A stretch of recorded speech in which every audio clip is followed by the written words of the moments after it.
la!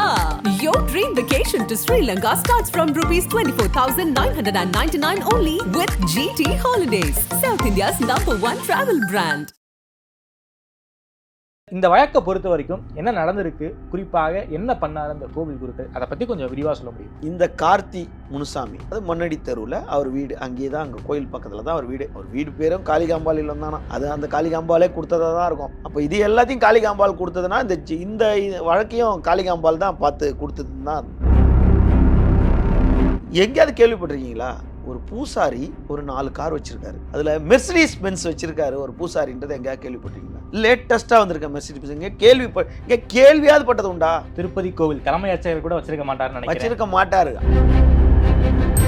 15 ஆண்டுகளுக்கு முன்னாடியே கோயிலுக்கு வந்த பெண்ணு கூட தவறா நடந்து இங்கே காவல் நிலையத்தில் புகாராகி லண்டனுக்கு ஓடி போன ஒரு காட்சி. அப்போ இதெல்லாம் தெரிஞ்சு திருப்பி இங்கே வந்தவர் அந்த கோயிலில் வைக்கலாமா வைக்கக்கூடாதான்றத யாரு முடிவு பண்ணணும்? அறங்காவலர் குழு முடிவு. அப்போ அறங்காவலர் குழு பண்ணது தப்பா ரைட்டா? இவர்கிட்ட இருக்க ஒரே ஸ்பெஷாலிட்டி என்னன்னு கேட்டா, பேசி கவர் பண்ணக்கூடிய ஒரு வித்தையை கை வச்சிருக்காரு. பாதிக்கப்பட்ட பெண் கொடுத்த புகார்ல இருக்கிறத மட்டும் தான் நம்ம, அவர் ஆற்றிய சொற்பொழிவு என்ன மிஸ்மரிசம் பண்ணிடுச்சுன்றாங்க. பேசியே கவுத்துட்டாரு. ஆமா பேசியே, அதாவது இந்த பிரசாதத்தை நீங்க சாப்பிடுங்க அப்படின்னு சொல்லிட்டு ஒரு பிரசாதத்தை கொடுத்துருக்காரு. அந்த தீர்த்தத்தை வாங்கி அவங்க குடிச்சிருக்காங்க. அவங்க அறமயக்கத்துக்கு போயிருக்காங்க. அறமயக்கத்துக்கு போயிட்டு அவங்க மயக்கம் தெளிஞ்சு பார்க்கும்போது இவங்க உடல்ல இருக்க உடைகள் கலைஞ்சிருக்கு. அவங்க முழிச்சு பார்த்தோன்னு பார்த்தா அவங்கள வன்புணர்வு செய்துட்டு இருக்காரு. மனைவி பேரே புகார்ல சொல்லிட்டாங்க. அவங்களும் குற்றவாளியா இருக்கிறாங்க. கார்த்திக் செய்கின்ற தவறு பிரியாவுக்கு தெரியுமா? தெரியும். அவங்க தான் சொல்றாங்களாம், இதெல்லாம் பெருசா இதெல்லாம் பெருசு பண்ணிட்டு அவர் பேரெல்லாம் எதனா கெடுத்து விட்டனா நீ இருக்க மாட்டேன். பாதிக்கப்பட்ட அதனால தான் அவங்க பிரியா மிரட்டி இருக்காங்க.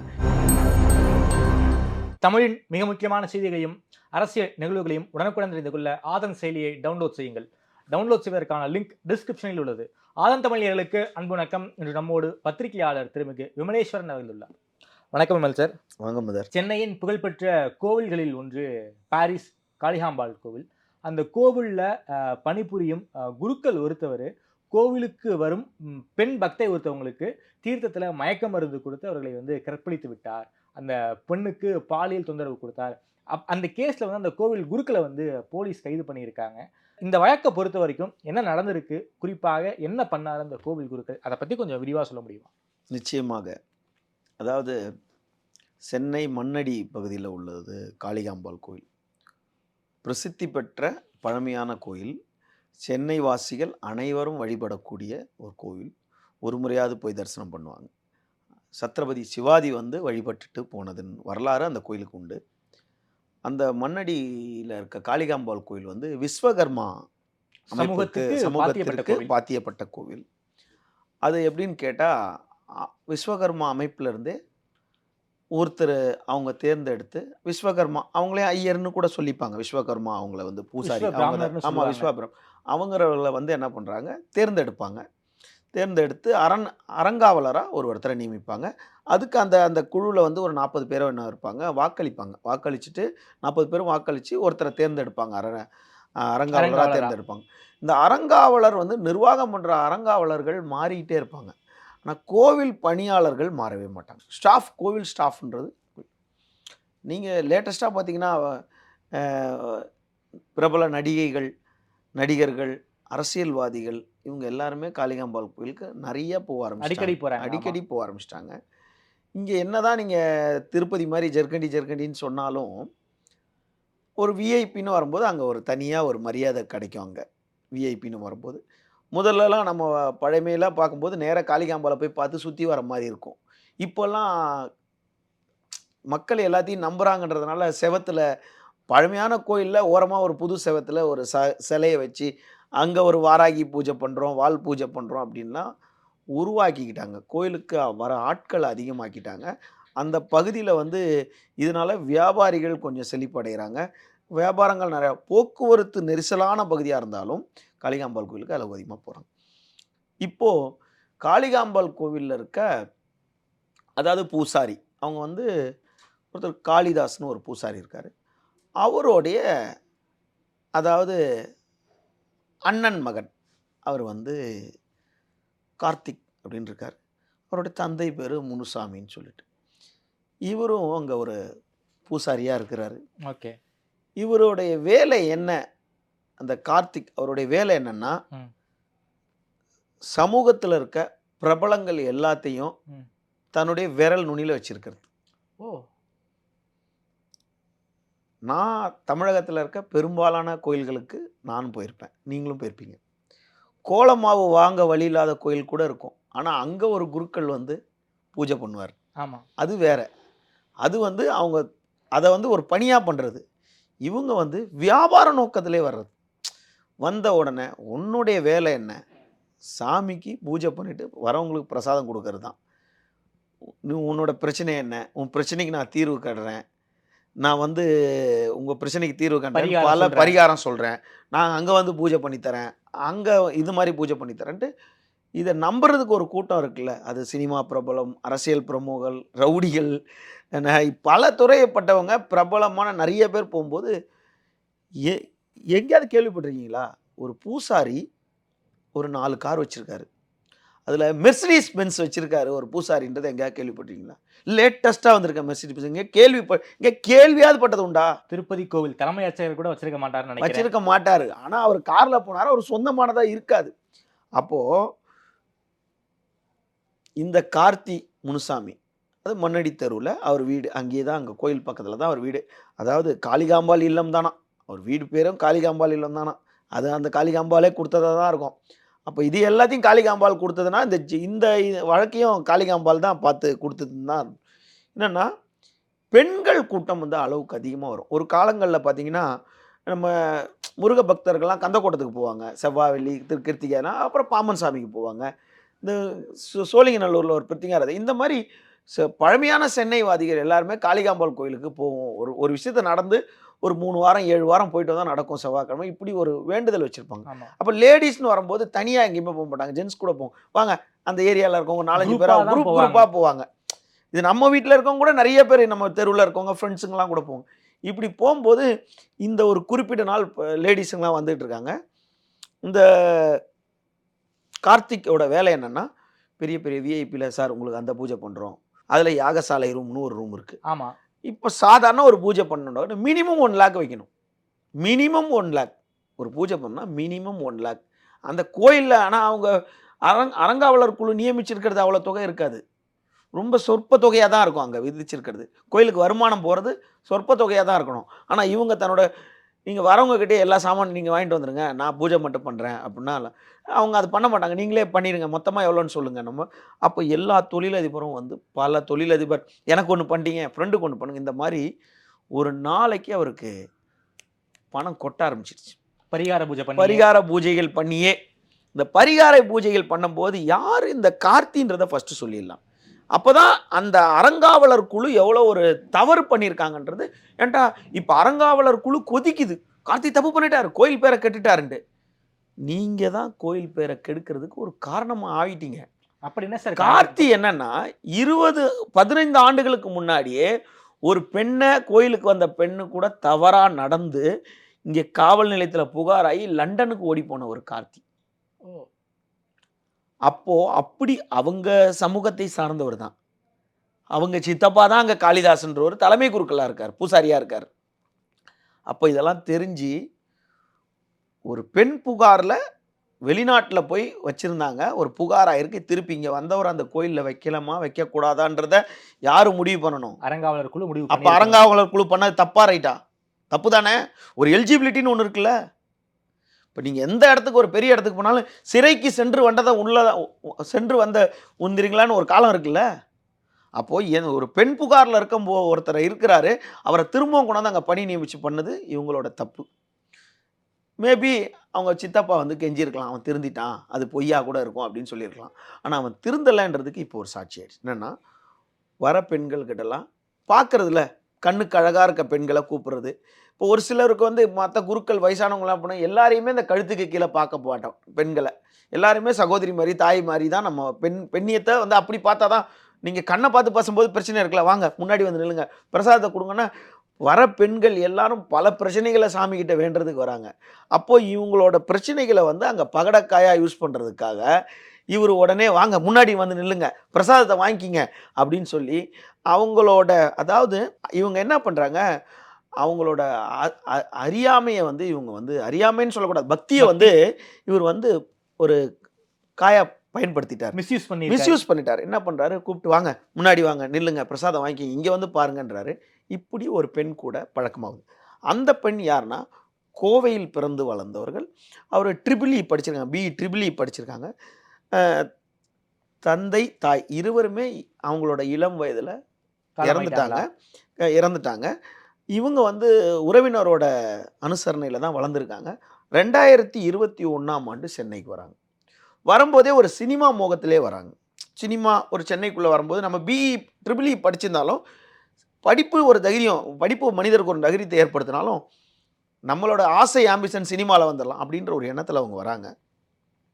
வந்த உடனே இங்கே கடவுள் பக்தி உள்ள ஆளுன்றனால வந்த உடனே அவங்களுக்கு வந்து ஒரு நகைச்சுவை சேனல், நகைச்சுவை தொடர்ற ஒரு சேனலில் தொகுப்பாளராக அவங்களுக்கு, தொகுப்பாயினியாக அவங்களுக்கு வேலை கிடைக்குது. ஓகே, டிவி ஆங்கர், அதாவது ஒரு நகைச்சுவை உள்ள ஒரு சேனலில், அது யாருன்னு எல்லாருக்கும் தெரியும், அந்த சேனலில் ஒரு ஆங்கராக இருக்காங்க. அதில் இப்போ இல்லை, 2 ஆண்டுகள் 3 ஆண்டுகளுக்கு முன்னாடி அதில் இருக்காங்க. அப்படியே வராங்க. சினிமாக்குள்ளே வரணுன்ற ஒரு எண்ணத்தினால தான் இவங்க அந்த சேனல்லேருந்து இவங்க டிவியில் வந்தால் சேனலில் எடுத்துக்க மாட்டாங்கன்னு ஒரு கான்செப்ட் அவங்களுக்குள்ளே இருக்கனால அவங்க சாலிகிராமத்தில் வந்து வால்மீகி நகர், காந்தி நகரில் வந்து அவங்க ஒரு குடிபெயர்றாங்க, ஒரு இடத்துல இருக்காங்க. இருந்துட்டு சின்ன சின்ன ரோல் சினிமாவில் கிடைக்குமான்னு பார்த்து அப்படியே ட்ரை பண்ணிகிட்டு இருக்காங்க. இதுக்கு நடுவில் சினிமான்றபோது சரி கடவுளை நம்ம கும்பிட்டா நம்ம நல்லது நடக்குமே அப்படின்றனால தொடர்ந்து காளிகாம்பாள் கோயிலுக்கு போயிட்டு வரும்போது அதில் ஒரு முறை இந்த தியாகி கார்த்தியோட பழக்கம் ஏற்பட்டுருது. இவங்க முன்னாடி வந்து பிரசாதம் கொடுத்தோன்னா உடனே அவர் நம்பரை வாங்கி வச்சுக்கிறாரு. இந்த பூஜையெல்லாம் நான் உங்களுக்கு அனுப்புகிறேன்னு சொல்லிட்டு டெய்லி இந்த கோயில் நடக்கிற பூஜைகள் இதெல்லாம் அனுப்புகிறாரு. இவர்கிட்ட இருக்க ஒரே ஸ்பெஷாலிட்டி என்னன்னு கேட்டால், பேசி கவர் பண்ணக்கூடிய ஒரு வித்தையை கை வச்சிருக்காரு. அதனால் இவங்கக்கிட்ட பேசினோன்னா இவர் அவங்களோட புகார், அதாவது அந்த பாதிக்கப்பட்ட பெண் கொடுத்த புகாரில் இருக்கிறத மட்டும் தான் நம்ம அவர் ஆற்றிய சொற்பொழிவு என்னை வந்து மிஸ்மரிசம் பண்ணிடுச்சுன்றாங்க. அவங்க புகார்லேயே அவங்க ஸ்டேட்மெண்ட்லேயே இப்படி தான் பேசியே கவுத்துட்டாரு. ஆமாம் பேசியே, அதாவது நீங்கள் ஒரு ஒரு ஒரு ஒரு டிவி நிகழ்ச்சியில் கூட ஒரு பெண் சொல்லுவாங்க, ஒரு கணவர்கிட்ட ஏமாந்துட்டு வாழைப்பழம் மாதிரி பேசுவான் மேடம், அந்த காமெடி நீங்கள் பார்த்துருப்பீங்க.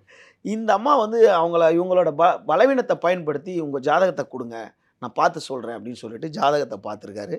ஜாதகத்தை பார்த்த உடனே எல்லாத்தையும் பார்த்து தெரிஞ்சுட்டு இவங்ககிட்டே இவங்க ஃபேமிலி பேக்ரவுண்ட்லாம் கேட்டிருக்காரு. அப்போது உங்களுக்கு நல்லது சொல்கிறாரு அப்படின்னு சொல்லிட்டு இப்படியே இருந்தோடனே சரி நீங்கள் இந்த பூஜைக்கு நீங்கள் ஜாஸ்தியாக செலவு பண்ணணும், இந்த பூஜை நடக்கும், அதில் நீங்கள் வந்து கலந்துங்கன்னு சொல்லிட்டு சில பேருக்கு நடக்கிற அவங்களோட ஸ்டேட்மெண்ட்லேயே சொல்லியிருக்காங்க.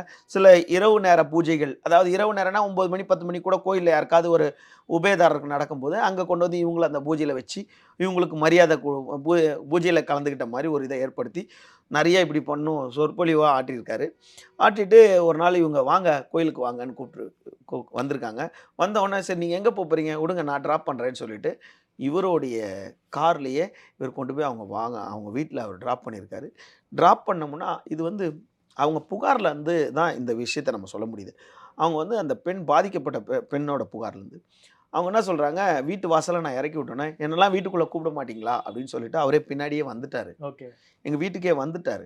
வந்தோடனே உள்ளே வந்து பார்த்துட்டு என்னை கூப்பிட மாட்டிங்களான்னு கேட்டு உள்ளே வந்தோடனே நான் திறந்தோன்னே கூடயே வந்துட்டார். சரி ஒரு ஃபார்மாலிட்டிக்காக கூப்பிட்டோன்னே இது நான் ஒரு விஐபிக்காக இந்த மாதிரி ஒரு பிரசாதத்தை கொண்டு போகிறேன், இது ரொம்ப நல்லது, இந்த பிரசாதத்தை நீங்கள் சாப்பிடுங்க அப்படின்னு சொல்லிட்டு ஒரு பிரசாதத்தை கொடுத்துருக்காரு. அந்த ட்ரிபிள் படித்தவங்களும் அவங்களும் என்ன பண்ணியிருக்காங்க, சரி ஒரு ஆன்மீகவாதியாச்சே, ஒரு ஆன்மீக சொற்பொழிவாளராச்சே அப்படின்னு சொல்லிட்டு அந்த தீர்த்தத்தை வாங்கி அவங்க குடிச்சிருக்காங்க. அவங்க அறமயக்கத்துக்கு போயிருக்காங்க. அறமயக்கத்துக்கு போயிட்டு அவங்க மயக்கம் தெளிஞ்சு பார்க்கும்போது இவங்க உடலில் இருக்க உடைகள் கலைஞ்சிருக்கு. அவங்க முழிச்சு பார்த்தா அவங்கள வந்து வன்புணர்வு செய்துட்ருக்காரு. உடனே பதட்டத்தில் ஒரு ஃபோன் அடித்தார். நான் நேராக வந்து பேசுகிறேன் அப்படின்னு சொல்லிட்டு வந்திருக்காரு. வந்து அவங்க கால்லெல்லாம் வந்து கதறி இருக்காரு. இந்த மாதிரி இல்லை, என் மனைவி பிரியா அவள் என்னை விட்டுட்டு போயிட்டா, எனக்கு எங்கேயுமே கிடைக்கல, உன்னோட ஜாதகத்தை நான் பார்த்தேன், உன்னோட ஜாதகத்தில் உன் கூட நான் வந்து இதில் கலவையில் ஈடுபட்டால் நான் வந்து ஒரு ஆன்மீக லெவல்லே ஒரு பெரிய லெவலாக வந்துடுவேன், எனக்கு வந்து முழு சக்தி எனக்கு கொடுத்துரும், அப்படின்றதுனால தான் நீ வந்து எனக்கு அந்த கடவுளாக அமைச்சிருக்காங்க உன்னை எனக்கு, இப்படிலாம் சொல்லி அவங்கள வந்து கன்வின்ஸ் பண்ணியிருக்காரு. பண்ணிவிட்டு நான் சத்தியமாக உன்னை கட்டிக்கிறேன், நான் உன்னை ஏமாற்ற மாட்டேன் அப்படின்னு சொல்லிட்டு மறுநாளே திரும்ப வந்திருக்காரு. ஒரு சில நாட்கள்லயே வந்து என்ன பண்ணியிருக்காரு, காளிகாம்பாள்ட்ட வச்சு எடுத்துட்டு வந்தது இங்க பாரு அப்படின்னு சொல்லிட்டு, இவங்க எதிர்பார்க்காத நேரத்துல அதாவது அவங்க சொல்றது அப்படிதான். காவல்துறை கேட்பாங்களா, "ஏம்மா தாலி கட்டிட்டாருன்னா, அப்ப தாலி கட்டும்போது நீங்க ஏம்மா அப்ஜெக்ஷன் பண்ணல?" அப்படின்னா, "இல்ல நான் எதிர்பார்க்காத நேரத்துல என்ன தாலி தாலி கட்டிட்டாரு." கட்டிட்டாரு. கட்டிட்டார். அதாவது அதாவது காளிகாம்பாள் கோயில் வீட்டுக்குள்ள தாலி கட்டியிருக்காரா? வீட்டுக்குள்ள தாலி கட்டிட்டார். ஊரறிய தாலி கட்டல. ஊரறிய தாலில. வீட்டுக்குள்ள தாலி கட்டிட்டு, இப்படியே அவங்க கூடயே அவர் இருந்துட்டு, அப்படியே அவங்க கூடயே இருந்திருக்காரு. அதுக்கப்புறம் என்ன சொல்லியிருக்காரு, "நான் வந்து சில இடத்துக்கு கூப்பிட்டா என் கூட வா. நான் உன்ன ஒரு பெரிய சேனல்ல நல்ல ஒரு ஒரு இதா வாங்கி தரேன், ரோல் வாங்கி தரேன் உனக்கு. ஒரு பெரிய சேனல்ல வா" அப்படின்னு சொல்லிட்டு சொல்லியிருக்காரு. இவங்களும் சரி அப்படின்னு நம்பியிருக்காங்க. உடனே அப்படியே இவங்க கூடயே தொடர்புலயே இருந்திருக்காரு. அப்ப என்ன சொல்லியிருக்காரு, "நான் எங்கேயாவது வெளிய போம்போது என்னோட அக்கா பொண்ணுன்னு சொல்லுவேன். என்னோட அக்கா பொண்ணுன்னு சொல்லுவேன். நீங்களும் அதே மாரி என்னோட அக்கா பொண்ணுன்னே நீ சொல்லிக்க" அப்படின்னு சொல்லிட்டு வெளியலாம் கூட்டிட்டு போயிருக்காரு. வெளிய கூட்டிட்டு போயிட்டு அப்படியே ரெகுலரா இவங்க வீட்ல இருந்திருக்காரு. காலையில வருவாராம், மதியானம் வருவாராம் ரெஸ்ட் டைம்ல. வந்து இவங்க கூடயே இருப்பாராம். இருந்துட்டு இவங்க கூடயே எல்லாம் கலவையில ஈடுபட்டுட்டு அப்படியே அப்படியே கிளம்பி கோயிலுக்கு போயிடுவாராம் பூஜைக்கு. குளிக்காம கூட போயிடுவாராம். அவங்க ஸ்டேட்மெண்ட்ல சொல்லியிருக்காரு. அவங்க தன்னுடைய ஸ்டேட்மெண்ட்லயும், புகார்லயும் சொல்லியிருக்கிறத தான் நம்ம இப்போ பேசுறோம். அவங்க வந்து உடனே அப்படியே போயிட்டுருக்காரு. இது மாரி எல்லார்கிட்டயும் இவரு கூட்டிட்டு போம்போது என்ன பண்ணியிருக்காரு, அவர்கிட்ட 2 டிரைவர் இருந்திருக்காரு. அந்த டிரைவர் பேர கூட அவங்க தெளிவா சொல்லியிருக்காங்க. அவங்களும் அந்த புகார்ல வராங்க. அவங்க அவங்க எல்லாரோட தொலைபேசி எண்ணோட புகார் ஓகே. குடுத்துருக்காங்க. அப்போ பக்தவாச்சலம்னு ஒரு டிரைவரு, அப்புறம் இன்னொருத்தர் சத்யராஜ்ன்னு இன்னொருத்தர் 2 பேரும் இவங்கள என்ன பண்றது, வந்த உடனே கார் அனுப்புவாராம். அவர் போயிட்டு பூஜையில இருந்துட்டு, உடனே இவங்க பென்ஸ்ல வந்து சாப்பாடுலாம் அவருக்கு குடுத்து விடுவாங்களாம். சாப்பிட்டு இன்னொரு வாட்டி அவர் பாத்திரம்லாம் அந்த இதில வருமாம். இந்த மாரியே இவங்க வந்து ஒரு ஒரு கணவன் மனைவியாவே இவங்க கூட வாழ்ந்திருக்காரு. ஆனா, இது எல்லாத்தையும் இவங்க வந்து அவர் பேச, பேச அவருக்கு மயங்கிட்டு தான் இதெல்லாம் இருந்திருக்காங்களே தவிர, அவங்க சுயநினைவாவே இல்ல. அப்படின்னு அவங்க ஸ்டேட்மெண்ட்ல சொல்றாங்க. 1 நாள் இருக்கலாம், 2 நாள் இருக்கலாம். ஆமா. கணவன் மனைவியா வாழ்ந்திருக்காங்க. இத்தன நாள் அது மயக்கத்திலேயே அது அது வாழ்ந்திருக்காங்க. காவல்துறை தான் விசாரணை பண்ணணும். ஏன்னாட்டா அவங்க சொல்லியிருக்காங்க. அது பெண்மைய நம்ம வந்து நம்ம அ அவங்களோட புகார் தரப்ப நம்ம சொல்லிர்றோம். அப்புறம் இவர் யாருன்றத சொல்லிடலாம். உடனே என்ன பண்றாரு, இவரு திடீர்னு ஒரு இடத்துக்கு கூட்டிட்டு போறாரு. அவங்க கூட போறாரு. ஹோட்டலுக்கு கூட்டு போறாரு. வெளிய கூட்டு போறாரு. ஏராளமான சமூக வலைதளத்தில ஏராளமான படங்கள், வீடியோக்கள்லாம் இருக்கு. அந்த பெண்ணோட பாதிக்கப்பட்டோட பெண்ணோட முகத்தை மறைக்கப்பட்டு, அவங்க புகார் குடுக்கும்போதே அதுக்குண்டான புகைப்படங்கள்லாம் கொடுத்துருக்காங்க. வெளிய போறது புகைப்படங்கள்லாம். இவங்க எடுத்தது எல்லாம் ஹோட்டல்ல போறது, செல்ஃபி எடுக்கிறது, சாமி கும்பிடுறது. அவர் டெய்லி வந்த உடனே அவங்க நெத்தியில தான் பொட்டு வைப்பாராம். இங்க தான் வைப்பாராம். நெத்தியில கூட வைக்க மாட்டாராம். இங்க தான். அப்போ அப்போ ஒரு ஒரு பெண்ணுக்கு எந்த இடத்துல இங்க வச்சோம்னா சரி கணவரா இருக்கணும். இப்படியே இருக்கும்போது, திடீர்னு ஒரு நாள் அவசர அவசரமா வந்தாராம். அவருடைய ஒரு விஐபியாம். அந்த விஐபி யாருன்னு என்கிட்ட கேட்காதீங்க. அந்த பொண்ணு விஐபின்னு தான் சொல்லியிருக்காங்க. யாரா இருக்கும்ன்றத அனுமானிச்சுக்கணும். அந்த விஐபிய கொண்டு வந்து வச்சிருக்காங்க. வச்சுட்டு நான் அவசரமா வந்துர்றேன். நீங்க 2 பேரும் பேசிட்டு இருங்கன்னு சொல்லிட்டு அவர் போயிட்டு இருக்காரு. யாரு? இந்த கார்த்திக்கு. பூசாரி போயிருக்காரு. போன உடனே அந்த அந்த விஐபி வந்து இந்த பொண்ணுகிட்ட சில்மிஷம் பண்ண ஆரம்பிச்சிருக்காரு.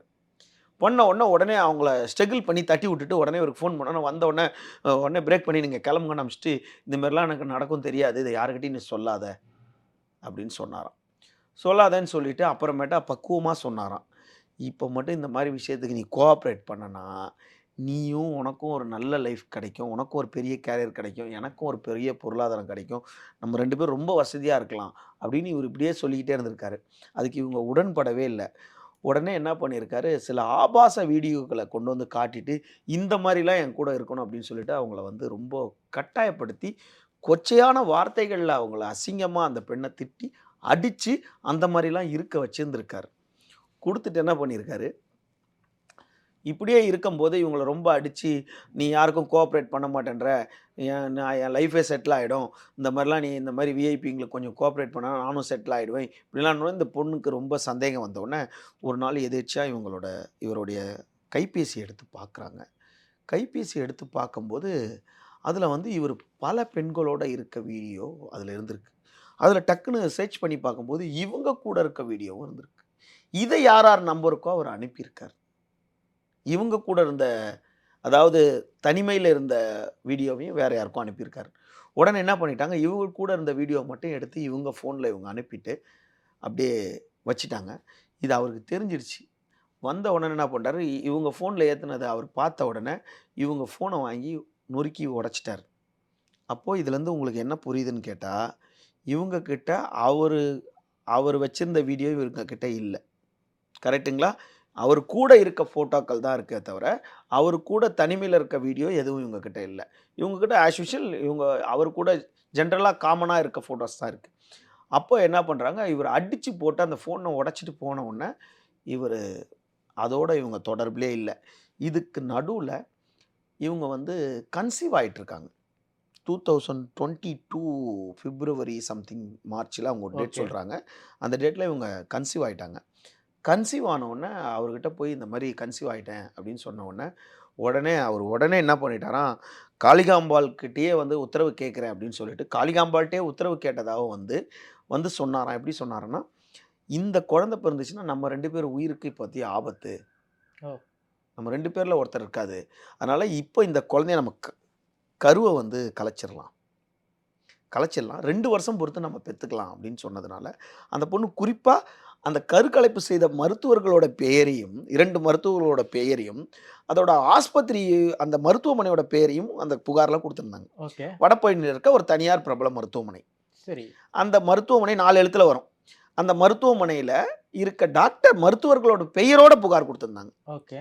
அவங்க குடுத்துட்டு என்ன பண்றாங்க, அந்த டைம்ல இவங்க கருக்கலைப்பும் செய்திருக்காங்க. சரி. செய்துட்டு அதன் தொடர்ச்சியா தான் வந்து இந்த விஐபிய கொண்டு வந்து அவர் வீட்ல வச்சு இந்த சம்பவம்லாம் ஓ! நடந்த உடனே கருக்கலைப்புக்கு பிறகு தான் இந்த சம்பவம் ஆமா. நடந்திருக்கு. அப்ப அந்த புகார்ல அவங்க சொல்றாங்க, கருக்கலைப்பு செய்ததுக்கு அப்புறம் டாக்டர் சொல்றாரு, ரொம்ப வீக்கா இருக்கு. இப்ப நீங்க 2 பேரும் அந்த கலவையில ஈடுபடக்கூடாது கொஞ்ச நாள். அந்த பெண்ணோட உடம்பு இருக்கு. அதக்கூட அவர் பொருட்படுத்தாம, தொடர்ந்து அடிச்சு அந்த பொண்ண வந்து வன்புணர்வு பண்ணியிருக்காரு. செய்திருக்கார்.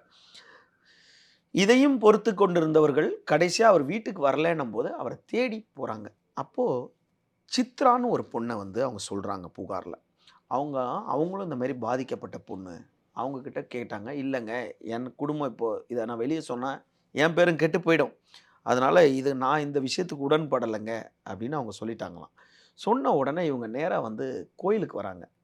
கோயிலுக்கு வந்தோனே அவங்க சித்தப்பாவ பார்க்குறாங்க. தலைமை குருக்கள் இருக்கார்ல, காளிதாஸ். காளிதாஸ். அவர பார்த்த உடனே அவர் சொன்னாராம், இதெல்லாம் இப்படிலாம் நடக்கும்னு எனக்கு ஃபர்ஸ்ட்டே தெரியும். நீங்க 2 பேரும் கோயில்ல இருக்கும்போதே தெரியும். அவன் இதெல்லாம் பண்ணிட்டு தான் இருக்கான். இந்த மாரி தான் 15 வருஷம் முன்னாடி பண்ணான்ட்டு தான் அவன நான் லண்டனுக்கு அனுப்புனேன். திரும்பவும் வந்து அவன் திருந்தல. இதெல்லாம் பெரிய இடத்து சமாச்சாரம். நீ இதுலலாம் எந்த தொடர்பும் வச்சுக்காத. உனக்கு எதனா பணம் வேணுனா வாங்கிட்டு போம்மா. இங்கெல்லாம் வந்து அவன எதுவும் பிரச்சனை பண்ண முடியாது. அவனுக்கு பெரிய இடத்து சப்போர்ட் இருக்குன்னு சொல்லிட்டாங்களாம். பெரிய இடத்து சப்போர்ட் யாரு? இந்த விஐபி யாரு? இதெல்லாம் என்ட்ட கேட்கக்கூடாது. ஓகேங்களா?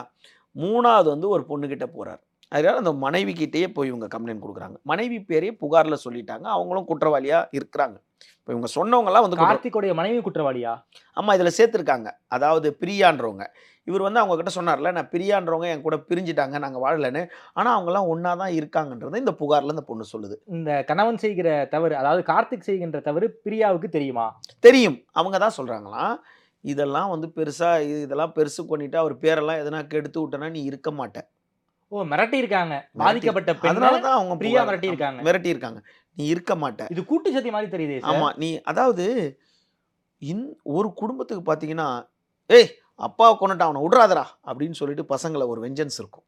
நம்ம ரவுடி கதைகளே கேட்டுருக்கோம். ஒரு குடும்பத்த பார்த்து, "ஏய் நம்ம அவன உடாத, அவனுங்க அடிச்சு விரட்டுங்கடா. உங்க அக்கா தங்கச்சி சொத்து ஃபுல்லா உனக்கு தான்டா" அப்படின்னு ஒரு வெஞ்சன்ஸ் இருக்கும். ஆமா. இன்னொரு வெஞ்சன்ஸ் என்னன்னு பார்த்தீங்கன்னா, "ஏய் நீ என்ன வேணா பண்ணு. நீ குடும்பத்துக்கு காசு குடு." புருஷன் 420னே தெரியும் எல்லாருக்கும். காசு எனக்கு குடுக்குறான். குடும்பத்துக்கு சாப்பாடு கிடைக்குதா அப்படின்னு இருப்பாங்க. அப்போ என்கிட்ட ஒரு விஷயம் கிடைக்கல, அவன் இன்னொருத்தங்கிட்ட போறான். எனக்கு தேவையான விஷயத்த எல்லாத்தையும் பண்ணிடுறானே, இப்படின்னு ஒரு வகை இருக்கு. பெண்மையை கொச்சைப்படுத்தல. அந்த வகையை சார்ந்தவங்களா இருப்பாங்க போல இருக்கு. அதனால தான் இவரை வந்து மிரட்டியிருக்காங்க. நீ இதோட பெருசு பண்ணனா நீ இருக்க ஓ! மாட்டேன்ருக்காங்க. பிரியா வந்து பாதிக்கப்பட்ட பெண்ண மிரட்டியிருக்காங்க. ஆமா. மிரட்டின உடனே இவங்க வேற வழி தெரியாம, இந்த தொடர்புல ஸ்வேதான்னு ஒரு பொண்ணு இருந்திருக்கு. அந்த ஸ்வேதான்ற பெண்ணை தொடர்பு கொண்டிருக்காங்க. அவங்க என்ன சொல்லியிருக்காங்க, அவர் சொல்ற மாரி கோஆப்பரேட் பண்ணனா உனக்கும் பணம் எக்கச்சக்கமா கிடைக்கும். அந்த அந்த ஸ்வேதான்ற பெண்ணும் சொல்லியிருக்காங்க. அவங்க கணவரும் உடந்தையா இருந்திருக்காரு. அந்த ஸ்வேதாவோட கணவரும். அவங்க நுங்கம்பாக்கத்துல இருக்காங்க. அவங்க நுங்கம்பாக்கத்துல இருக்கவங்க, இந்த சேத்பட்டு இந்த பக்கத்துல இருக்கவங்க அவங்க. இந்த சம்பவம்லாம் எப்போ சார் நடக்குது? இந்த சம்பவம் முழுவதுமே வந்து இவங்க தொடர்பு ஏற்படுது 2021. அவங்க சென்னைக்கு வராங்க. 22ல் இவங்க தொடர்பு ஏற்படுது. அப்படியே 22, 23ல் அப்படியே இவங்க கூட தொடர்புலயே இருக்கிறாங்க. இந்த 1 வருஷம். ஓகே. புகார் எப்ப குடுக்குறாங்க? 24ல புகார் குடுக்குறாங்க. ஆமா, ஆமா, ஆமா. எப்போ சார் புகார் குடுத்தாங்க?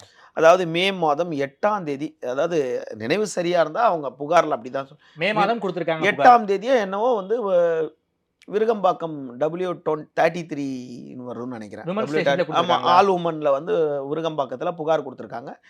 இந்த புகார வந்து உடனடியா ஆல் உமன்ல குடுத்த உடனே நடவடிக்கை எடுத்துருவாங்க, எடுக்கல அப்படின்றதே ஒரு பெரிய எடுத்தே ஆகணும் அப்படின்றதுல அதுக்கு உண்டான முகாந்திரம் இருக்கா, அதுக்கு பின்னணி என்ன இருக்கு அப்படின்றத கொஞ்சம் ஆராய்வாங்க.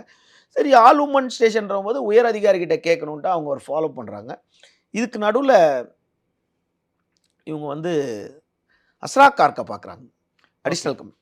அவர் வந்து ஏற்கனவே ஒரு ரொம்ப ஆனஸ்டான ஆஃபீஸர். அவர் வேலை செய்த இடத்துங்கள்லாம் பார்த்தீங்கன்னா, அவர் ஒரு குட் புக்கில் இருக்க ஒரு ஆஃபீஸர்னு வச்சிங்களேன். ஒரு போலீஸ் டிபார்ட்மெண்ட்டில் ஒரு குட் புக். அவர்கிட்ட நேரடி கவனத்துக்கு போகுது. அவர் உடனே அவர் சைடில் அதை வெரிஃபை பண்ணுறாரு. வெரிஃபை பண்ணிட்டு உடனே கூப்பிட்டு எஃப்ஐஆர் போடுங்கன்றார். ஓகே. ஒரு பெண் புகார் கொடுக்குறாங்களா, அதுக்கு அதாவது லீகல் ஒப்பீனியன் கரெக்டாக இருக்கும்போது ஒரு ஐபிஎஸ்க்கு தெரியும்ல, அடிஷ்னல் இருக்கார்ல, அடிஷ்னல் இவர் தானே, உடனே போட சொல்கிறாங்க. உடனே 6 பிரிவின் கீழ் வழக்கு பதிவு செய்கிறாங்க. ஓகே. கார்த்திக் மேல. ஆமாம், கார்த்திக், காளிதாஸ், பிரியா, இந்த அந்த டிரைவர்கள் 2 பேர் அவங்களும் மிரட்டுறாங்க. இதுக்கு நடுவில் இந்த புகார் கொடுக்கறதுக்கு முன்னாடி இவங்கெல்லாம் சந்திக்கும் போது டிரைவர் தானே சாப்பாடு எடுத்துகிட்டு போகிறாங்க. என்னங்க அவர் பண்ணுறாரு, இப்படி பண்ணுறாருன்னா, அம்மா ஒழுங்காக இருந்தா இல்லைன்னா இருக்க மாட்டா, அவர் பேரகிற எங்கன்னா எடுத்து விட்டுருந்தானே அவ்வளோதான். இப்போ இதுக்கு பின்னால் நம்ம யோசனை பண்ணுவோம், இது அவங்க சொன்னது ஏன்னா நடந்திருக்கும், ஒரு அனுமானத்தில் சொல்லு. இப்போ இவங்க வந்து என்ன பண்ணுறாங்க, அஸ்ராக் கார்க்கு பார்க்குறாங்க. உடனே புகார் 16 கிரைம் நம்பர் 16/2024 ஒரு 6 பிரிவில் வழக்கு பதிவு செய்கிறாங்க. ஓகே. பெண்மையை கலங்கப்படுத்துறது, வன்புணர்வு செய்யறது, ஏமாத்துறது, கருக்கலைப்பு செய்யறது, மிரட்டுறது, இது போன்ற வழக்கில் ஒரு 6 பிரிவு. அது இல்லாமல் இதை வந்து நான் வந்து உன்னை பப்ளிஷ் பண்ணுவேன், இதை ஃபோனில் வச்சிருக்கிறது, ஐடி ஆக்ட் அது ஒன்று போடுறாங்க. போட்டு இந்த வழக்கு போட்டுட்டு இருக்காங்க. அவர் டெய்லி கோயிலுக்கு வந்துட்டு போறாரு. எஃப்ஐஆர் ஆயிடுச்சு. எஃப்ஐஆர் ஆயிடுச்சு, கோயிலுக்கு வந்துட்டு போறாரு. இந்த ஃப்ராடுங்கள் எல்லாருமே பயன்படுத்துறது என்னன்னு கேட்டா, இது போன்ற பல ஃப்ராடுகள் பல கோயில்கள்ல இருக்கு. இவங்க எல்லாரும் என்ன பண்றது, எடுத்தோன்னே நான் அமைச்சர்கிட்ட பேசிக்கிறேன்றது. இப்போ இங்க வந்து அவங்க கோயிலுக்கு வந்துட்டு போயிட்டு இருக்காங்க. இந்த புகார் வந்து அந்த விஸ்வகர்மா அமைப்புக்கு தெரியுது, அதாவது அறங்காவலர் குழுவுக்கு தெரியுது. அறங்காவலர் குழுவுக்கு தெரியுது. ஆனா இப்ப இருக்க அலங்காவலருக்கு வந்து இவரு அறங்காவலர்னா எங்க வராங்க, இப்ப சபரிமலையில மேல் சாந்தினா என்ன, மேல் சாந்தி இன்னைக்கு வராங்கன்னா அடுத்த 365 நாள் பொறுத்து தான் கீழே இறங்குவாங்க. ஆமா, மேலேயே தான் இருப்பாங்க மேல் சாந்தி. ஆமா, அதுக்கப்புறம் அவங்க திரும்ப மேல் சாந்தி ஆக முடியாது. ஒரு வருஷம் தான். அந்த ஒரு வருஷத்துல அவங்க எத்தனை கோடி பார்க்கணுமோ அத்தனை கோடி அவங்க பார்த்துருவாங்க. இதுதான். அதுக்கப்புறம் நகை கடை ஓப்பனுக்கு கீழ் சாந்தி ஆயிடுவாங்க, வேற கோயிலுக்கு எங்கேயா போயிடுவாங்க. கரெக்டுங்களா? இப்போ யார் அறங்காவலர் குழு தலைவராக வந்தாலும் அவங்களுக்கு ஒரு பிஸ்னஸ் இருக்கும், வேற ஒரு பிஸ்னஸ். ஆமா, ஒரு ஜுவல்லரி இருக்கும் அவங்களுக்கு, அந்த மாதிரி இருக்கும். ஏன்னா விஸ்வகர்மா அப்படி தானே அவங்களுக்கு இருக்கும். அப்படின்னும் போது இந்த பெண் கூட தொடர்பு ஏற்படும் போதெல்லாம் இப்ப இருக்க அறங்காவலருக்கு முன்னாடி இருந்த அறங்காவலர் ஒருத்தர் இருந்திருக்காரு. ஓகே. அப்போ அவருக்கு இந்த நடைமுறையெல்லாம் தெரிஞ்சிருக்கு. இப்போ ஒருத்தர் வந்திருக்காரு. இவர் வந்து கொஞ்சம் இவருக்கு சப்போர்ட் தான் பண்ணுவாங்க. ஏன்னு கேட்டால் உள்ள இருக்கவங்களுக்கு ஏதோ சப்போர்ட்டிங் ஒன்று உள்ள இருக்க, டெய்லி கொடுக்க வேண்டியதை கொடுத்துருவாங்களே. இப்படி இருக்கும்போது அந்த விஸ்வகர்மா அமைப்பு வந்து ஃபுல்லாக அஃபென்ஸ் ஆகுது. அதாவது இவங்களுக்கு அகென்ஸ்ட் ஆகுறாங்க. அகென்ஸ்ட் ஆகிட்டு இந்த மாதிரி அவன் மேலே ஒரு புகார் வந்திருக்கு. இது இல்லாமல் கொஞ்ச நாட்களுக்கு முன்னாடி தான் அந்த இடத்துல 1 கோடி ரூபா கொடுத்து ஒரு ப்ராப்பர்ட்டி வாங்கியிருக்காப்புல கார்த்தி. ஓகே. இதெல்லாம் நினைச்சு பார்க்க முடியுதா? 1 கோடி ரூபா கொடுத்து ஒரு ப்ராப்பர்ட்டி வாங்கியிருக்காப்புல. மண்ணடியிலையா? மண்ணடியில, அதே பகுதியில் பாரிஸ்ல வாங்கியிருக்காரு. ஆமா, வாங்கியிருக்காரு. இது வந்து விஸ்வகர்மா அமைப்புக்கு அவங்களுக்கு தெரியுது. அவங்க சொல்றாங்க இவன் வந்து சரியில்லை அப்படின்னு. எப்பயுமே ஒரு குழுவில் வந்து எல்லாருமே ஆதரவாக இருக்க மாட்டாங்க. ஆமா, எதிராகவும் இருப்பாங்க. நம்ம ஒரு குழுவில் இருந்தா அப்போ வந்து நீங்க ஏன் நடவடிக்கை எடுக்கல, நீங்க ஏன் அவனை நடவடிக்கை எடுக்கல, அவன் டெய்லி கோயிலுக்கு வந்துட்டு அவன் மேலே அங்கே கம்ப்ளைண்ட் ஆயிருக்கு, எஃப்ஐஆர் ஆயிருக்கு, ஒரு பொண்ணு இப்படி பண்ணியிருக்குன்னு அங்கே இருக்கவங்கலாம் சொல்றாங்க. இதில் இவனுங்க வந்து மோசமான குற்றவாளி இந்த கார்த்திக்ன்ற சொல்றது தான் இந்த நம்மளோட நோக்கமே. இந்த கோயிலில் வந்து இவனுங்களுக்கு தெரிந்த ரவுடிங்களை தான் வச்சிருக்கிறது, பெருக்கிறது, கிளீனிங் பண்ணுறது, கவுண்டரில் இருக்கிறது, டிக்கெட்டு கொடுக்கறது, மெயின்டெனன்ஸ் பார்க்குறது. இது இவனுக்கு சார்பாக ஒரு 10 ரவுடிங்களை கூட வச்சுக்கிறது. இப்போ அந்த கூட்டத்தில் வந்து சொல்கிறாங்க, ஏங்க அவன் மேலே ஒரு குற்றவாளிங்க, பொம்பளை புகாரில் இருக்கான், அவனை எப்படிங்க கோயிலுக்குள்ளே இருக்கிறீங்க, அவனை முதல் சஸ்பெண்ட் பண்ணுங்கன்றாங்க. அப்போ சஸ்பெண்ட் பண்ணால் அவனோட ஆதரவாளர் சொல்கிறவங்களை அடிக்க வர்றானுங்களாம் கோயில் பணியாளர்கள். கோயில் பணியாளரை நியமிக்கிறது யாரு? விஸ்வகர்மா அமைப்பு, அறங்காவலர் குழு. அறங்காவலர் நியமிக்கிறது யாரு? அமைப்பு. ஆமா. ஆனா அந்த அமைப்பை கோயில் பணியாளர்கள் ஃபைட் பண்றாங்க. அப்போ இந்த கார்த்தியை அவங்க சித்தப்பாவோட செல்வாக்கு எந்த அளவுக்கு அந்த கோயிலுக்குள்ளே இருக்குது. ஏன்னு கேட்டால் அப்பா அறங்காவலர் குழு உட்காந்து இப்போ புது அறங்காவலர் அவங்களாம் சொல்கிறாங்களாம், அதெல்லாம் மினிஸ்டர்கிட்ட பேசியாச்சு, மினிஸ்டர்கிட்ட பேசியாச்சு. மினிஸ்டர் பாவம் அவர் வேலையை அவர் சரிப்பாக பண்ணிட்டு போகிறார். இப்போ எவனை கேட்டாலும் தப்பு பண்ணிட்டு மினிஸ்டர் என்ன சொல்லியிருக்காருன்றத சிஎம் என்ன சொல்லியிருக்காருன்னா, காவல்துறை விவகாரங்களில் நேரடியாவோ மறைமுகமாவோ அமைச்சர்கள் தலையிடக்கூடாதுன்றது தான் அரசோட இதே நிலைப்பாடு. இப்போ இதுல எப்படி அமைச்சர் வந்தாரு? அமைச்சர் தான் நம்ம கோயிலுக்கு நல்லது பண்ணார், நீங்க அமைச்சர் பேரை சொல்லி கெடுக்குறீங்களா அப்படின்னு இவங்கெல்லாம் அகேன்ஸ்ட் ஆனோன்னு சரி எதிர்ப்பை கட்டுப்படுத்த முடியலையே அப்படின்றதுனால ஃபார்மாலிட்டிக்கு சஸ்பெண்ட் அப்படின்றாங்க கோயில்ல இருந்து. ஓகே, அப்பதான் அந்த கார்த்திக் கோயிலுக்கு வரல. உடனே என்ன பண்ணுறான், உன் பேரில் எஃப்ஐஆர் போட்டாங்க போடான்னா அவன் ஹைகோர்ட்டில் பெயில் மூவ் பண்ணுறான், ஏபி ஆன்டிசெப்டிக் பெயில் மூவ் பண்ணுறான். உடனே இந்த பொண்ணு என்ன பண்ணுது, கோர்ட்டில் போடுது நீதிமன்றத்தில், காவல்துறை அவரை பிடிக்க மாட்டேறாங்க, இதை சிபிசிஐடி விசாரிக்கணும்னு. ஓகே, இப்போ கேள்வி எல்லாரும் எழும், அப்பா அம்மா இல்லை, சொந்தக்காரங்க தான் படிக்க வச்சாங்க, குடும்பம் இல்லை, எந்த பின்னணியும் இல்லை, அப்போ இதெல்லாம் யார் சப்போர்ட் பண்ணுறா? அப்போது இவங்க பேரை கெடுக்கிறதுக்கு ஒரு டீம். 10 கொலை பண்ணவனுக்கும் 20 தாலியை எடுத்துகிட்டு போய் விற்றவனுங்களுக்கும் ஒருத்தர் ஆஜராவாங்க ஆதரவா, அவருக்கு ஒரு சூரிட்டி கொடுப்பாங்க. அதனால் இங்கே ஆதரவற்றவர்கள்னே கிடையாது, எல்லாருக்கும் ஒரு கதை ஆதரவு கொடுக்கும். அது நல்லவங்க கெட்டவங்க யாராக இருந்தாலும் பார்க்க மாட்டாங்க, ஆதரவு கொடுக்கணும்னு நினச்சிட்டா ஒருத்தவங்க ஆதரவு கொடுங்க. ஆனால் இந்த விஷயத்தில் எந்த ஒரு பெண் அமைப்பும் வரல, மகளிர் அமைப்பும் இதில் தலையிடலை. அப்படின்னும் போது இந்த பெண்ணுக்கு பெண் வழக்கறிஞர்கள் கொஞ்சம் சப்போர்ட் பண்ணுறாங்க. இந்த பெண்ணு உடனே என்ன பண்ணுது, இதை சிபிசிஐடி விசாரணை கேட்டோன்னா அங்கே பெயில் டிஸ்மிஸ் ஆகுது.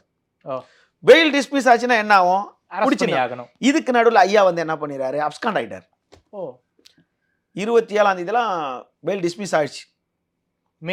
ஆமாம், 27 வரைக்கும் ஒரு செல்வாக்கா இருக்க விஐபியோட ஆதரவோட.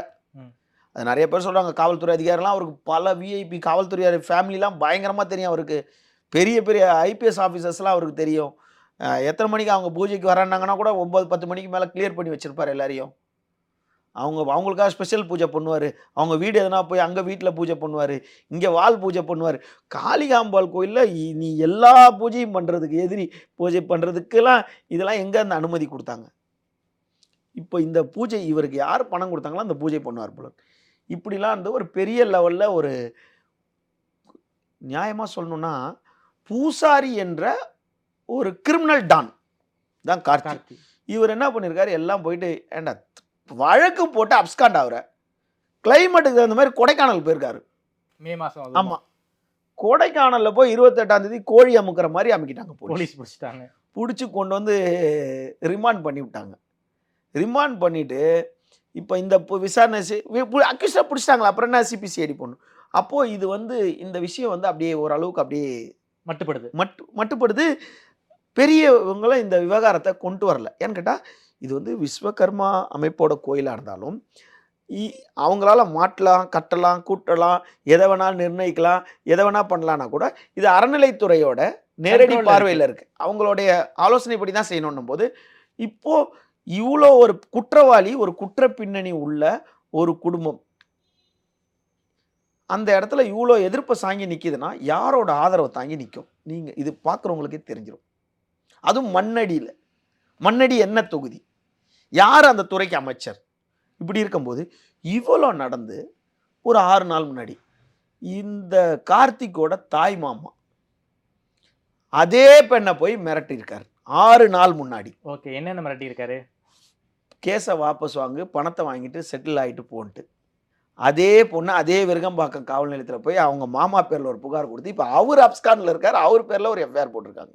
ஓகே, மிரட்டிய வழக்கு ஒன்று போட்டிருக்காங்க. இப்போ இதுக்கு பின்னாடி குற்றப்பத்திரிகை தாக்கல் செய்யும் போது விசாரணைக்கு ஆஜராக போது அந்த பெண்ணை மருத்துவ பரிசோதனைக்கு உட்படுத்தலாம். ஓகேங்களா? சரி, அந்த பாதிக்கப்பட்ட பெண் மாதிரி எத்தனை பேர் பாதிக்கப்பட்டிருக்காங்க? வீடியோ தான் இருக்குங்கிறீங்களே, எத்தனை பேர் பாதிக்கப்பட்ட? அதுல தான் பார்த்தா 25க்கும் மேற்பட்ட பெண்களோட வீடியோவை நான் பார்த்தேன்னு இவங்க சொல்றாங்க. அந்த பொண்ணு ஸ்டேட்மெண்ட் கொடுத்திருக்காங்க, அந்த பெண்ணு ஸ்டேட்மெண்ட் கொடுத்திருக்காங்களே தவிர போலீஸ் தரப்புல இருந்து எந்த ஒரு அதிகாரப்பூர்வ தகவலும் இப்போ வரைக்கும் வெளில வரல. இப்போ வரைக்கும் வெளியே வரல. ஓகே, ஆனா அவர் போன்ல 25க்கும் மேற்பட்ட பெண்களோட அவர் இருக்கிற வீடியோ இந்த பொண்ணு தான் பார்த்துருக்கு. அது காவல்துறை பார்த்துதான் தெரியல, வேற எந்த பெண்ணோ இதுதான் நேரம்னு சொல்லிட்டு கொண்டு வந்து புகாரை தரல. அவங்க கல்யாணம் ஆன பெண்களா கல்யாணம் ஆன பெண்களான்னு தெரியல. இதனால அந்த காளிகாம்பாள் கோயிலுக்கு இந்த 2 வாரமா ஆட்கள் வரத்து, பக்தர்கள் வருகை மிகவும் குறைஞ்சு போயிடுச்சு. ஓகே, குருக்கள்ங்கிற ஒரு பேர்ல ஒரு மிகப்பெரிய ஒரு பாலியல் சைக்கோவா இருந்திருக்கான் கார்த்திக். பாலியல் சைக்கோவும் இல்லாம, பாலியல்னா பாலியல்ல மட்டும் தான் அந்த சைக்கோவா இருக்கும். பொருளாதாரத்துல எங்க இருந்து வந்துச்சு இவ்ளோ பொருளாதாரம்? அப்போ இதே த்ரெட்னிங்கா ஒரு விஐபி வீட்ல பண்ணிட்டு அவங்க வீடியோ எடுத்து வச்சுட்டு நான் காட்டவா, எனக்கு இதை கொடுக்குறேன் அதை கொடுக்குறேன்னு காரை கூட அப்படி வாங்கியிருந்தா யாருக்கு தெரியும்? ஓகே சார், இப்போ என்ன லெவல்ல சார் இந்த கேஸ் இருக்கு? இந்த கேஸ் எங்க இருக்காரு இப்போ? சிறையில் இருக்காரு. புழல்ல இருக்காரு. புழல்ல சிறையில் இருக்கிறாரு. அவர் இந்த கேஸ்ல வந்து வெளியே வரணும். வெளியே வர்றதுக்கு முன்னாடி இந்த வெளியே வந்தோடனே உடல் பரிசோதனை, இந்த மருத்துவ பரிசோதனை எல்லாம் இந்த பாதிக்கப்பட்ட பெண்ணுக்கு மருத்துவ பரிசோதனை பண்ணுவாங்க. அந்த 2வது வந்து இந்த வழக்கோட கூறு எப்படி போகும்னு பார்க்கும்போது, இந்த பெண்ணை ஏமாத்தின வழக்காக தான் இது ஆகுமே தவிர, அந்த நபர் மேல ஒரு மோசடி கையாடல் வழக்கு எதுவும் வந்துட போறது கிடையாது. ஓகே. நியாயமா இருந்தா அந்த விஸ்வகர்மா அமைப்பு என்ன பண்ணும், அந்த கோயிலோட ஸ்டேட்மெண்ட்டை பார்த்து இவ்வளவு கோயில் பேரை அவங்க ஒரு புகார் கொடுத்துருந்துருக்கணும். அப்போ அவருடைய ஆட்கள் அதுல இருக்காங்கன்றதுல இதுல தெளிவா தெரியுது. இந்த விவகாரத்துல இப்ப பாதிக்கப்பட்ட பெண்ணுக்கு நீதி கிடைச்சிருச்சு. ஆனா அவர் அதுல இந்த கேஸ்ல இருந்து வெளியே வராரா, திரும்ப என்ன ஆகுறாரு அப்படின்றத வந்து இந்த கேஸோட போற போக்க பொறுத்து தான் இதோட வெளியே சாராம்சத்தை வெளியே தெரியும். ஓகே சார், ரொம்ப நன்றி சார். குறிப்பாக கோவில் குருக்கள்ங்கிற பேர்ல பல பாலியல் நிலைகள் பண்ண இந்த கார்த்திக் பத்தின ஒரு உண்மை முகத்தை வந்து தோல் உரிச்சு காட்டிருக்கீங்க. இந்த வழக்குடைய பின்னணியை பத்தி ரொம்ப விரிவா பேசியிருக்கீங்க. நேரில் வந்து நேரம் கொடுத்து பேசியமைக்கு நன்றி விமலேஸ்வரன் சார். நன்றி.